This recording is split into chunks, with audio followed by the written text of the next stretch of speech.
Ang pagdating nga ng Panginoong Hesukristo ay magiging katulad ng panahon nga ni Noah. Nagiinuman, nagkakasayahan, nagkakasalan ng mga tao. Ginagawa ng tao kung ano yung makakabuti sa sarili nila.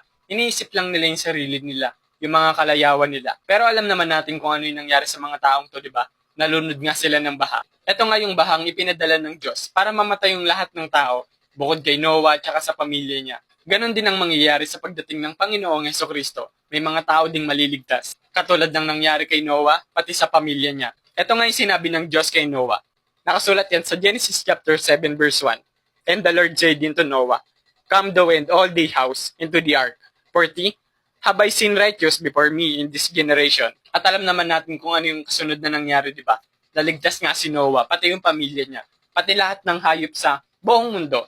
Pinasakay nga ng Diyos dun sa arko. At naligtas sila sa bahang mangyayari. Ganon din sa atin guys. Sinabi na ng Diyos sa Biblia na darating siya. Sinabi na ng Panginoong Hesukristo na darating siya sa pangalawang pagkakataon.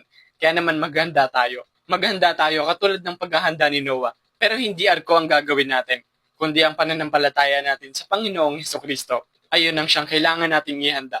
Ngunit habang wala pa yon, sabihin natin sa iba, ipaalam natin sa iba na darating nga ang Panginoong Hesukristo sa pangalawang pagkakataon. Yun lang guys, kahit anong oras pwede na nga dumating ang Panginoong Hesukristo kung yun ang kalooban ng Diyos Ama.